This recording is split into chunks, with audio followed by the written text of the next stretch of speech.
What I'm going to do today for you really is just give you a little potted history of me, where I've come from and how I've got to where I am today. And then I'm going to do a presentation, a whistle-stop presentation actually, about the Avoiding Karma book, because the Avoiding Karma book is the latest book, and actually it was derived from a series of blogs that I did over 2012-2013, and it's now become a book, which is okay. So I've been involved in metaphysics from the age of 4 actually, and at a very early age I started to meditate, and during one of my meditations I was approached by 4 white robed individuals who told me that what I was doing was right, but it wasn't the right time for me. So I spent all my teenage years meditating and then stopped. From that point onwards I did what everybody else did. I became a very materialistic individual. I went through my career, became a middle manager, got 2 master's degrees because I sought to become academically qualified, became a chartered engineer, and really met my wonderful wife. We built a house together and just did everything everybody else did. And then sort of round about 1999-2000 I was introduced to Reiki through a friend of mine who was part of one of my master's degrees, and that's at the same time I embarked upon another form of energy healing by a lady called Barbara Brennan through one of her first generation students. And it was during the learning of this that I learned how to move up and down the frequency to a certain point. Now, a friend of mine who was also involved in Reiki, he went to Sweden to work for a car company called Saab at the time, and he invited me over for a cheap holiday because there was cheap flights. There was a bit of a price war at that point, and we managed to get over to Sweden for about £19.50 return, which was a ridiculous price. During that time in Sweden, I received an attunement, which I can only classify as being from an external force, a series of aliens, which really changed the way I was working. So my energy healing changed as well, and I noticed that I could go further up the frequency levels that we were using to heal people on the different auric layers by a completely different methodology than that I was being taught. And so I was able to go further and further and further. And so I started to experiment in trying to get different ways of making it robust. So I developed a system, which I now teach actually, or part of it I teach to people to do this. But it allowed me to move up the different frequency levels and go into those universes that are there and the different entities that are there as well. And within those entities I managed to really communicate with another series of entities which were very, very high up the frequency level. One of those eventually announced itself as being our source, our God, and later I got in contact with its creator, what the Hindus call the Absolute, but I was told to call the Origin. And so over a period of years I started to journal what I was receiving and write it down. And I think round about 2006 I started to realise that the information I was receiving was good enough to create a book out of, because I was looking at other people's work and I thought, oh, this is interesting, and there's some correlation in these respects. And I think round about 2004 I stopped reading people's books anyway, because I was worried about whether the information I was receiving from them was going to go into my subconscious and be regurgitated out. So really it was my meditations that I started to journal that became the first book, The History of God. And I found I could go further and further and further with my meditations. I managed to go beyond the multiversal environments that our source entity told us was what we're here to experience, to help us experience, learn and evolve, and pass that information back to God. And then I continued later and found I could go beyond those energies or those frequency levels that were associated with our multiverse, that I was told was the structure that we were supposed to work with, and go to areas where there were other source entities, other gods, that were doing their own thing to evolve as well, and eventually communicate with the Origin as well, the Absolute. And those became other books, Beyond the Source Book 1 and Beyond the Source Book 2.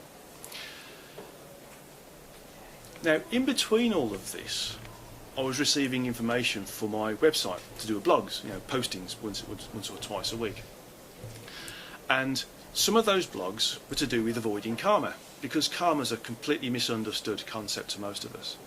And that became a weekly thing. There was 2 blogs per week about avoiding karma. And I started to notice a trend there as well, where hang about, this is going to be very important, because we think that karma is pretty, you know, pretty, let's say, describable. We understand it, or we think we understand it.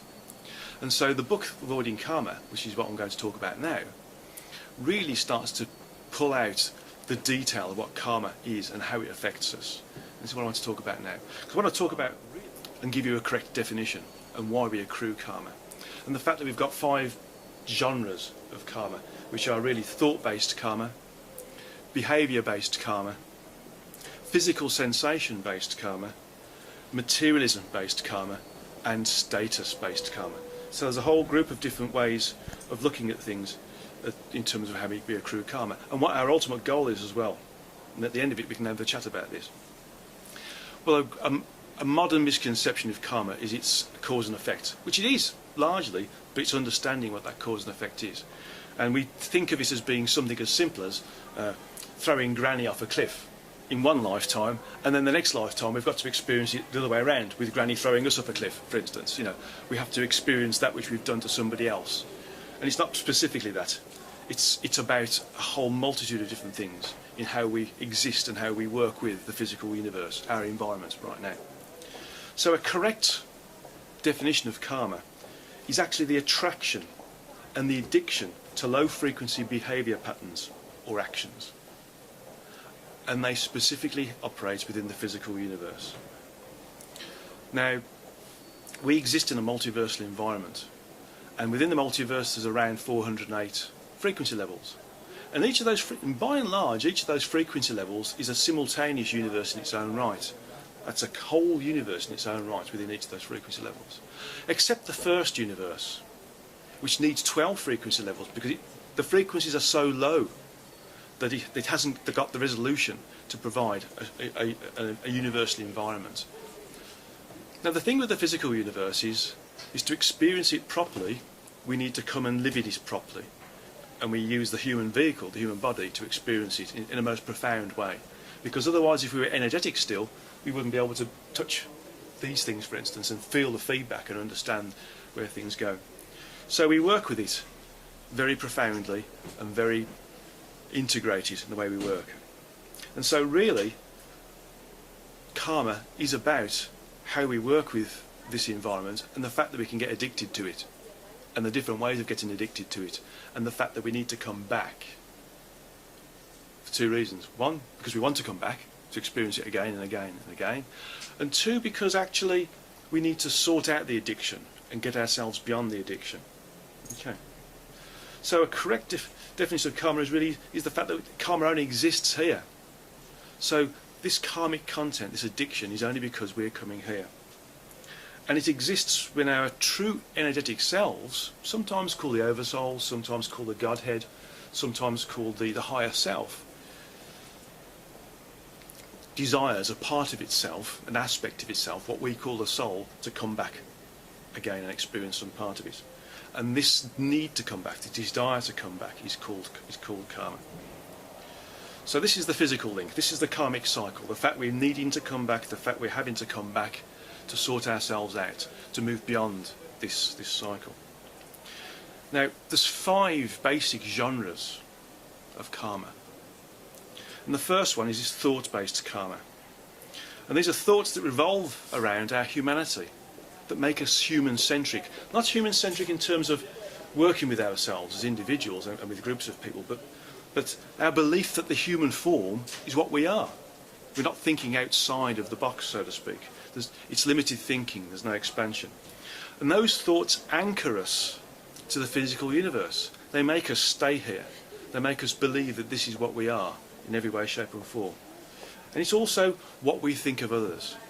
So when we think about working with different people, interfacing with different people, and we think, oh, I like that person because of this, or I don't like this person because of that. Again, it's thinking in human terms, in physical terms. So this leads us on to behaviour-based karma, where we operate in certain ways. And one way of being involved in behaviour-based karma is seeking personal gain through others. Yeah, taking the credit for somebody else's work, for instance, is a classic example of that.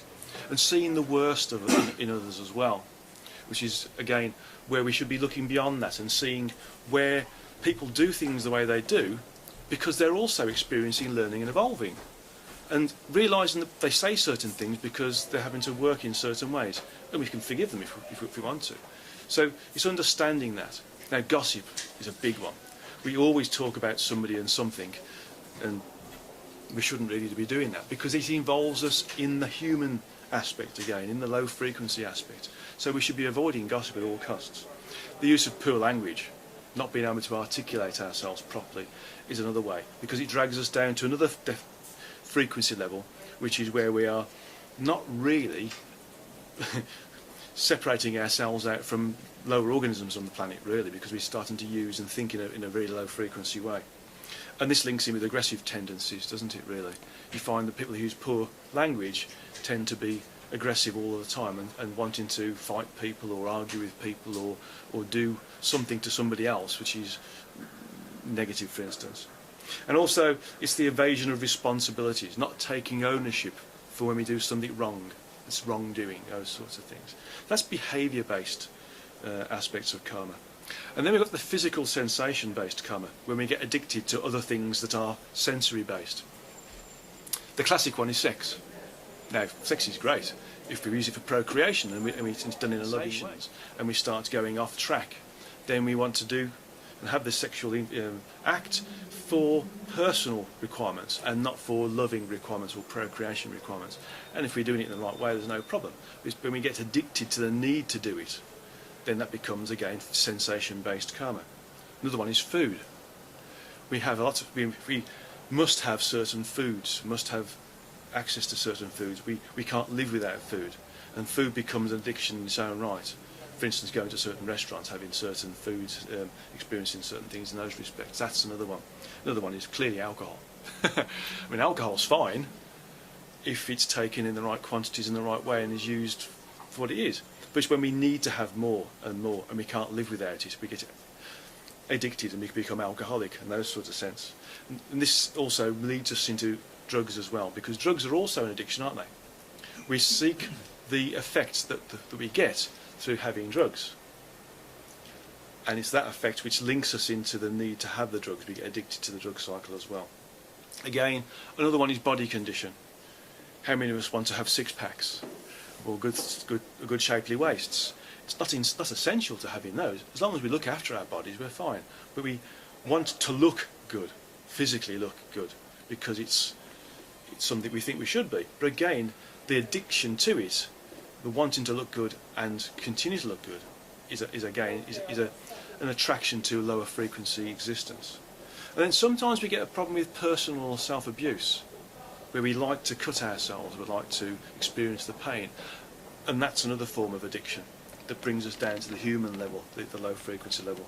And again, another one is dangerous sports, where we seek the adrenaline rush, you know, skiing fast down the mountains, driving fast cars, jumping out of aeroplanes because we get the rush of, you know, falling and then, you know, is my parachute really going to open? Those sorts of things, or water skiing fast. You know, all of these things where we're doing dangerous sports, or even martial arts, for instance. If we get addicted to them, we need to do them, then it becomes a problem because it brings us down to this level. This leads us quite nicely onto materialism-based karma, where we have this need to have more and more things, bigger and better things, and we can't move away from that. We always want to have something more. We've never got enough. Okay, and so it's things like we need to have excessive money, for instance. We need to own certain things, like certain cars, Mercedes-Benz cars, for instance, a nice posh house in the right area, for instance, to wear the right sort of clothes, you know, things like Gucci clothes or Armani clothes, those sort of things, which are very nice, but we need to have the right sort of brand associated with them. It's all part of it. So to own certain forms of transport and multiple forms of those transports, like 2 or 3 cars, 2 or 3 motor cars, boats, and all these sort of things, it's all to do with how we look at ourselves, that we've got lots of things around us. I mean, and the need to have all these lots of things around us anchor us here, because we then have to be responsible for them, and they take up our time. They change our focus away from progressing ourselves from esoteric and a spiritual perspective, but focusing on the material world. And again, something else is taking expensive holidays. We must have an expensive holiday so we can brag about it to our friends and those sorts of things. So that leads us into status-based karma, where a lot of these things I've talked about from a materialistic perspective we use for showing off. We show off our personal wealth, we show off our possessions, we socialise with certain people in certain places, in certain exclusive restaurants, in certain exclusive clubs and those sorts of things. This need to be surrounded by certain people or in certain establishments is another way of bringing ourselves down, because we're still associating with this earthly perspective. So all of these things are starting to bring us down, bringing our energy down. Again, having certain careers, you know, how many people want to be a lawyer because it's got status? How many people want to be a doctor because it's got status? You know, at the end of the day, the person who sweeps the streets is probably one of the most important people on the planet, keeping our environments clean for us. You know, the people who clean our offices, for instance, they keep us clean as well. Again, we seek to be a high achiever, don't we? We want our children to be top performers at school, getting A grades, A+ grades, these sorts of things.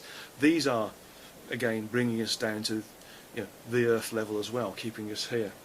And wanting to be famous, wow. All of these reality shows these days, are a real problem, basically, because everybody wants to be famous. And some people want to be famous because they're famous. And it's difficult, again, this brings you into this status issue, this material wealth situation. So all of these things keep us low.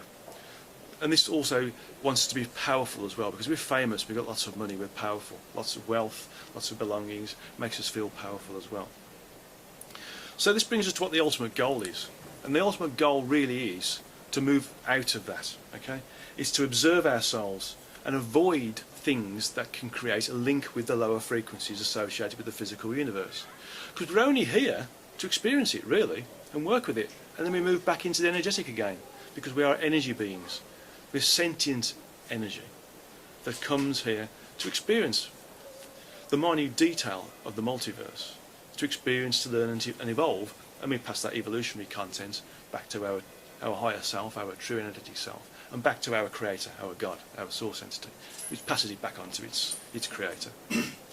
And so the objective is really to be in the physical, but not of it.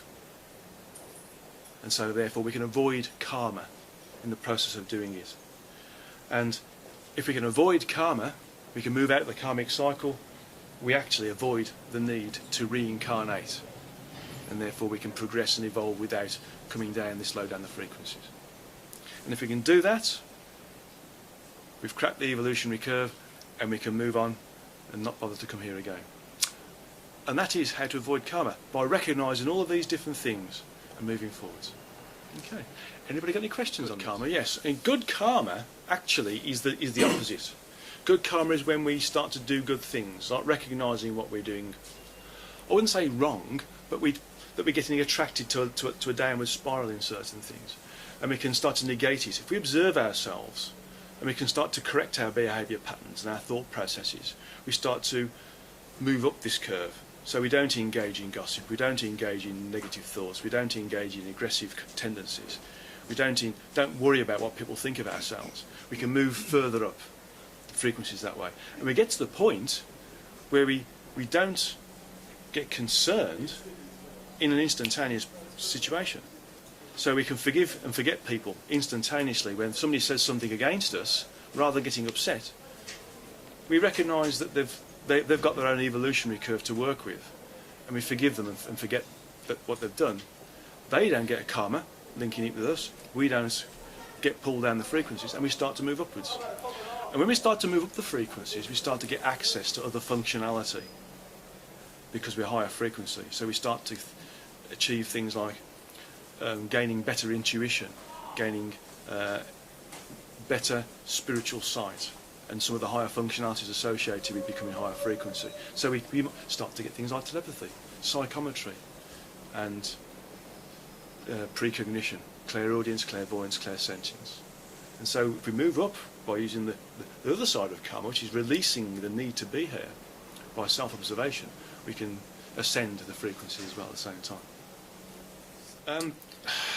It's a well-known fact that Certainly in India, the guru, when he accepts a student, or when she accepts a student, will take a portion of that karma from the student to give them a kickstart, basically, so that they can move further, faster.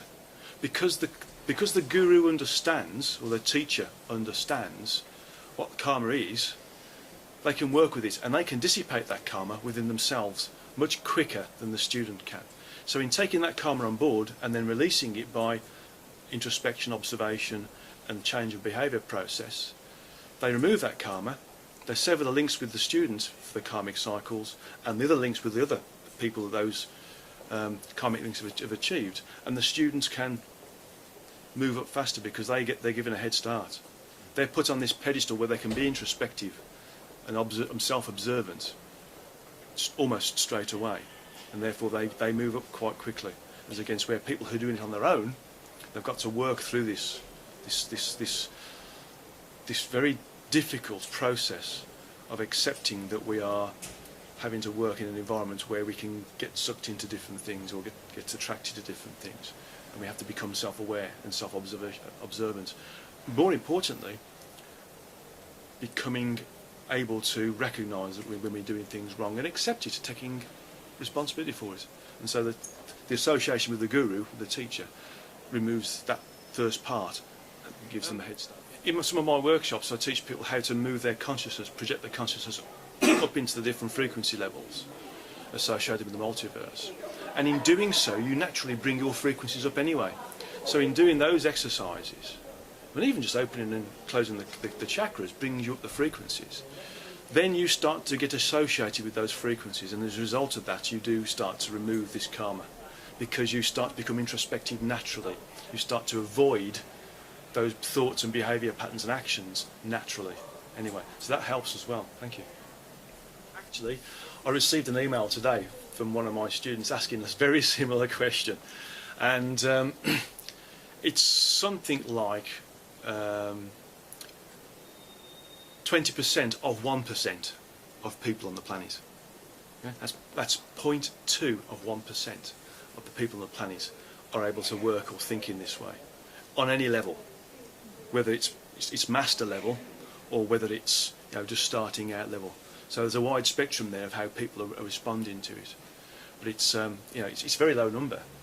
And the next question would be, well, how many do we need to have as a critical mass to move us up, I would guess, and that's around 10% to start the triangulation process, which is essential through association with others. If you mix with good company, you start to think the same thought processes and have the same behaviour patterns as people in good company. If you just mix with bad company, you do the opposite, don't you? You associate yourself with them and you start to work in their ways. So it needs around 10% before we start to get this exponential growth curve start to work, and then other people get involved and they start to get start to ascend the frequencies and start to work in a better, a more evolved way. Isn't it as strong as well in the human body? There is a kind of a vicious circle. The objective is to be in the human body and move out of that vicious circle. The vicious circle being a downward spiral of karma, where we're not learning our lessons and it keeps hitting us again. And sometimes the intensity of that lesson is harder and harder and harder until we wake up. And so while we're in the physical body, it is difficult to move out of it. But that's the whole point. The whole point of us being here is to evolve. And part of the evolutionary curve is to move out of this association with karma, this attraction to low frequency behaviours and actions. And it seems it's not like we're in a body, there is the gravity that you can't fly. Yeah. So maybe it's, in a way it's almost an impossible mission. It's difficult. It's not impossible, it's difficult. Well, Yeah. It's not impossible, it's difficult. But the whole point of it is that at some point, some of us will be able to incarnate and exist in this and not accrue any karma at all, because we're in the physical but we're not of it. And there are a number of illumined masters who've reached that, and they've managed it. And you can spot them. You can spot them because they're not fazed by anything. They don't take offence by anything. They're able to work with the material world and not get attracted to it and not need to have certain things, or not be associated with certain people, or have certain levels of belongings, or have certain status. They just move around it, and it's like the Hindus call it the Paramahansa. Okay, you're like a swan, just floating very gently when everything else is choppy water around you. So this will be in the background. So the question is, how far ahead in the future is this critical mass going to appear? Well, actually we're moving quite fast right now. So it's probably going to be outside of our lifetime, but within 100 years, and I've just been told around 60, we'll start to see big changes. 60 years time. What might those big changes be? Well, we can start to see the changes already, actually, with certain individuals, because people who were not interested in things of spirit, of the energetic, start to become interested. Those who were start to get higher functionality, like they start to become more clairvoyant, more clairsentient, more clairaudient. They start to develop their own functionality and trust it and work with it, and they start to realise that this is a very transient environment, a very momentary environment that we're in, and they start to see beyond the veil of what it is, and they'll start to see the other entities that are with us now at the different frequency levels. So all of these different functionalities will start to pop out, and the more you work with it, the higher the frequencies you go, and the higher the frequencies you go, the more you see it, the more you experience it, the more you work with it, and that's the upward spiral. That's part of the exponential growth. So around 60 years.